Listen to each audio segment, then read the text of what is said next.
Right? Yeah. And so now all of a sudden, you feel like Taylor's the guy. I mean, stunned if he's not. I think after 2 weeks, you kind of know who the guy who's going to get more touches is. But you still have lots of committees, and things can change just like that. So maybe we could start formulating some opinions. Well, but Detroit was interesting because it's really not Swift, and he's running better than Jamal Williams. And Williams is getting the bulk of the workload, though. Right now, still. I think. I did not write it down. Okay, Swift actually got more yards, but Williams got more carries this week. Just the way it is. So there's a lot of committee stuff going on. Yeah. And the bell cows. There's going to be your 10 guys. Your McCaffreys who you don't ever take out. Right. Your Kamara, even though he did nothing this week, who you have to figure is going to be your guy going forward. There's not much you can do about those. that. Yeah, those guys are going to. Yeah, they're your guys. I mean, you drafted him. Don't mix it even. He's not coming out. He's your guy. And listen, and Burrow just had a brutal day. He did. It happens. But if you're a Jet fan and you watch Zach Wilson play, he actually had worse than brutal. Well, the thing about Zach that was interesting was that he sucked. Well, the Jets actually, during that game, if you watched every play like I did, because I'm a glutton for punishment. And I'm a glutton for punishment. They were the better team in a lot of ways. The problem was that, there was that one touchdown run by Harris where he ran over 7 Jets. Right. Outside of that, he ran 15 for 36. They really held him in check. Except for that, the defense played well, I thought. They actually did. They just kept giving a short field to Mac Jones and the New England offense. Zach, the first interception, he just threw a bad pass, just trying to see what he could do. Yeah. Play to Corey Davis. The second one was through Davis's hands. But it seemed like Davis was really reaching for that. He shouldn't have been picked. The third and fourth were awful. Right. It was like they mapped out the play to throw right to them. It's like, a couple of years ago when Darnold was a young quarterback and he said, I'm seeing ghosts out there against this Patriot defense. Yeah. Looked like Zach was seeing the same ghosts. Nice. Ghosts. Now, it was awful. Well, let's talk about your team. My team, yeah. Your team finds a way to snatch defeat from the jaws of victory like the Giants. Yeah, I mean, that's fantastic. For what, 6 straight years now, is it? Oh, it's forever. It's forever. And it feels good. You know what? I expected nothing else. No, you know what? My baseball season sucked. I mean, the Yankees are still in it, but, it has not been a Yankee season. Real life. Right. They have to hope the Mets beat Boston the next 2 nights to help them out. This is how bad it is. Yeah. Now you know we're screwed. And then to start 0-2 again, it's just kind of like, is the season over already? Well, he misses the kick, but the kid's offsides. But was he? The ref said yes. The ref said, and you know what? To his credit, it's close. It's coming off the snap. It's hard to tell. To his credit, that's exactly what he said. They asked him. He goes. They asked Williams. He goes, "Were you offside?" He goes, "The ref did, and that's the opinion that counts." Was it Lawrence, right? Was it Quentin? Was it Quentin Lawrence? Thought. Whatever. Yeah, it was. One of the interior guys. Yeah, you're right. Jumped in offline. Williams is the guy we paid $850 billion so he can get us 3 sacks this year. Which is nice. And we got some draft picks for him. The thing about it that was kind of funny though is that the Giant he misses the kick. Obviously, Hopkins. He's not going to miss it twice, especially when they move it up 5 yards. Although he almost did. He didn't make it by a lot, but he made it. Right. Mm-hmm. I mean. The thing about it was that, again, for a half, Daniel Jones looks like he's amazing. Yeah. He runs like the wind. Doesn't look like he runs like the wind, but he runs like the freaking wind. Yeah. He's got a good arm. Danny Dimes can throw it. The nickname is apropos. It's not like he doesn't have a good arm. Yet somehow, some way, this guy can't put 2 halves together. He just can't do it. Not a good decision maker. He just can't do it. 31.46 fantasy points. He just can't do it. And you know what? The thing is, he rushed for almost 100 yards, threw for 250, couple touchdowns, the whole thing, utilizing Slayton. Shepard had a big day. We told you Shepard was a guy to pick up also. Mm-hmm. I didn't play him, even though I... Of course.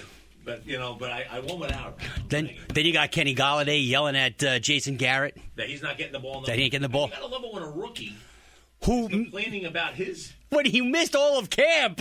But he's utilization in the offense. I love the Giants. Giants-Falcons is that game that the worst broadcast crew this weekend gets to do the Giant-Falcon game. Right. I think Joe Giuffre's doing the game this week. It might be Joey G and name drop a Caliendo. Yeah, absolutely. Chris Kattan. That's an inside thing. Top notch. But yeah, a lot of interesting games this week. A lot of players that you should be looking at. Right. A lot of things to kind of focus on. I got to tell you, I was walking out of here. I said the Giants were going to lose. Obviously, the game was closer than we imagined it. They did cover the spread, but I was like, we got the Falcons next week, so we'll be okay. I don't know. I don't know if the Falcons are okay. I think we might have to wait for the Saints the following week to win the game. Well, the Saints are pretty good too. Cordero, Patterson, he's a hell of a running back. Yeah.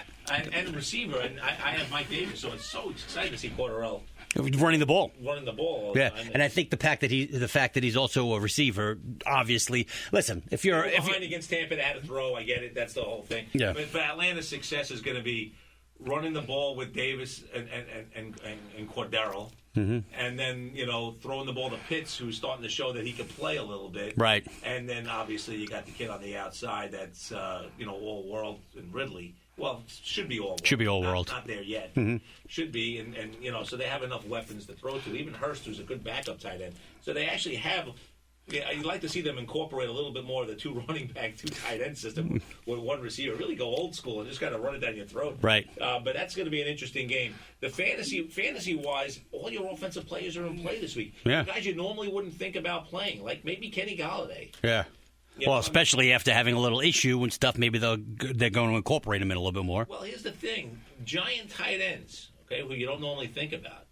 If you watched what Atlanta did to the Tampa tight ends, or lack of covering them at all, could have a huge game. Could have a huge game. As can Saquon this week, catching the ball out of the backfield. This could be one of those games where Saquon catches 8 for 65. Yeah. This is one of those games where he could rush for 75 and catch for 65, and and really give you that 23, 25-point game. Now, listen, if you drafted Saquon for the most part in week 3, you're probably still sticking with him for another week or two to see if he's going to give you what you want. But the rest of the receivers and the tight ends on the Giants all of a sudden look in play because Atlanta's defense looks somewhat porous. Right. Unfortunately, so does the Giants. I mean, everybody on Atlanta's in play also. So your Mike Davis is in play this week. Mike Davis is a guy you have to consider playing. Mm-hmm. And it's not that the Giant front 4 is bad. It really isn't. And if you got Cordell Patterson, or he's a free agent in our league, or he's on waivers. So hint, I've got a waiver claim on him. We'll know tomorrow whether or not I get him. Exactly. Probably not, because you're going to go for him now, jerk. A bit of $1 more than you. Big jerk face. But he's really in play as well. I mean, listen, Pitts and Ridley are already gone, stuff like that. But second wide receivers and stuff like that. I mean, obviously Gage got hurt last week. Right. But Atlanta does have players that you have to consider. I mean, so what you want to do in a game like that, where you don't count on either defense playing really that well, Because if you're thinking anything else, then you're a moron. No, exactly. The Jets, on the other hand, we'll just go to them, and then we'll go to the rest of the league. Of course. We go to Denver. Denver's defense has looked outstanding. I mean, barely crossing 100 yards last week, Trevor Lawrence. Right. Passing. It's Trevor Lawrence, though. Well, listen, I mean, he's the value kid. Yeah, Trevor Lawrence took him down the field like the first time, and then he disappeared. He thought the game was over after one drive. Denver went crazy getting corners this year. Mm-hmm. They lost Bradley Chubb again, by the way. So he missed the first game, played a little bit, then he got hurt again. So the pass rush may not be as good, but they, defensively, they went out and got these corners to cover what the Chiefs and the Chargers are doing out there on offense. Mm-hmm. And, Jacksonville couldn't get anybody open. I think Marvin Lewis caught a touchdown, but that was about it. Yeah. And he's become that guy, Marvin Lewis, where he's going to catch touchdowns here and there. So he's or Jones. Want to play. Oh, Marvin Lewis. Marvin Jones. Marvin Lewis is the coach. Former coach. Marvin Jones. Whatever. Well, either way, it's good. Either way is right. So you got the Jets. Where their offense, you really don't trust anybody this week. No, not at all. Complete opposite way that maybe you consider, Carter had a decent game. It looked like Johnson and Carter were the 2 guys that got most of the catches. What's up? Why are they sitting Denzel Mims? I mean, they talk about how he has an unbelievable practice, yet he's inactive. For some strange reason, they just don't like Denzel Mims. And, you're watching it, nothing against Braxton Berrios and stuff like that, but he's not breaking any tackles. No. You need someone that can make plays. Right. And, Zach's is sailing the ball a little bit. Mims is tall. Yeah. Having him out there does not hurt you. It's just kind of weird that they just don't really seem to have any interest in playing. In any way, shape, or form. To keep him inactive for 2 weeks in a row is just a giant mess. Now, the question will be, will we see the real Teddy Bridgewater? Because, listen, Teddy Bridgewater, he's an okay quarterback. He's good. But not as good as he's been playing so far. The numbers are very deceiving. Sutton looked unbelievable. Unbelievable, of course, because I sat him. And Patrick did catch his touchdown. Did catch his touchdown. But the thing, though, and Noah Fant's a good tight end. The Jet D is better than people are giving it credit for. That's what I'm saying. Right now, they don't get a pass rush much. Right. Okay. But they still had 3 sacks last week. But they're not going to get a huge pass rush. But the young secondary's playing pretty well. Mosley's all over the field. Mm-hmm. It's going to be interesting to see if you want to play a lot of Denver plays. You have to play Sutton just based on what you have. Isn't this game 3 that Mosley's going to play? 3 in a row. 3 in a row. After 2 seasons of not playing. This will be game 3. He's got to be exhausted. Relatively well. He's shot. Yeah. But no, he looked like he shot out of a cannon the other day. He did really well. Right. Now you want to see in Denver. I don't know if I necessarily trust Fant this week against the Jets. You got to play Sutton. I don't know if you're really going to play Patrick or not. The running game is a little bit challenging to watch. Melvin Gordon's been the main guy, but he's pretty good. You don't really know. It's going to be really interesting to see if you want to play anybody on the offenses on those teams. I mean, if you have Bridgewater who's been playing well for you and you want to ride him, I get it, but I'd have to imagine there's another quarterback that has a better matchup. Now, right. The Jets could also lay an egg. First big road game in Denver, flying across the country, all the young people in the secondary. It's a crapshoot. I can't see that. They played really well. That's right. I can't see that. I'm not saying I see a victory, but I can't see them laying an egg. No, I think they'll play hard for Saleh. And I think that with that, the defense will be part of it. I think the offense will be a little bit better. I don't think it's going to be a blowout. I mean, I could see them losing by 7-10. Right. I don't think it's, I'm not saying that it's not a cover game for the Jets because you just don't know. I mean, right. What's the spread? I'm not even sure what the spread is in that one. Let me scroll. Right here, that's 10.5.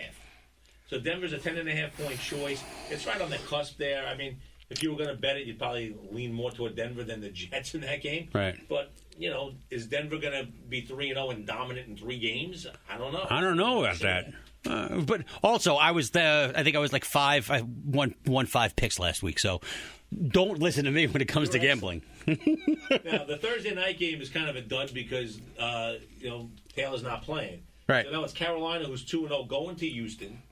McCaffrey looks great. Darnold looks good. Right. The receiving core, DJ Moore looks good. Robbie Anderson looks fine. I mean, they look good. Yeah. I mean, they're not going to be a great team, but the defense is good. Offensive, they haven't given up a point in the first half of the first 2 games. I mean, it's pretty impressive. Yeah, they're solid. So the Carolina defense is something that you definitely want to look at. Houston's played well. Better than you think. They're getting 7.5 at home. I mean, statistically, it's going to be tough to run against them. Mark Ingram has been the guy getting most of the but Carolina's going to be waiting for him. Yep. And, Kamara couldn't run. The Jet team committee couldn't run. Yeah. I don't think Houston's going to be able to run. They're going to make Mills beat them. Good luck with that one. And I don't know if he can. But can they cover? 7.5 on the road is a game that I don't generally touch. Okay. Road teams on Thursday nights usually don't perform well. Right. But at the same time, the Giants should have won that game. Right. So you never can tell. So you would not take this game as a bettor. You would pick Houston. You would. I would take the points, but it's not one that you recommend. I wouldn't even touch it. Listen, that's not one of those games I like. Washington at Buffalo. Buffalo showed their defense last week. Buffalo showed up. Did not look good. No. But is he regressing or is it just slow start? I think it's a slow start. Dude, and again, most of these guys didn't play in the preseason, or they played like a couple of series and they were done. Yeah, even Diggs wasn't huge last week. Yeah. 4 for 60 and a score. I mean, he's going against Xavier Howard, which is not easy. Right. Still puts up his 12 points for you, doing what he did. Zach Moss got a couple of touchdowns. Yeah, after I released him, after he got benched in week 1. Singletary did the work, and then Moss took the cheap touchdowns. Moss got the two cheapies close to the goal line. Yeah. Josh did not have a huge game, but at the same time, I wouldn't worry. I mean, Josh Allen's still Josh Allen. Right. Washington's defense is very good. That's going to be an interesting game. Washington's defense is very good, yet the Giants scored 28 points against them. The Washington front 4 is very good. I'll put it differently. There you go. Much better. And Chase Young did not play well against the Giants. No. the internal guys, actually, the guys up front, the middle guys actually played really, really well for the Washington football team. Yep, well, McLaren. Even Sweat got there a little bit more than Young. It's going to be interesting to see if Allen's able to outrun Chase Young. That's kind of like a fun matchup.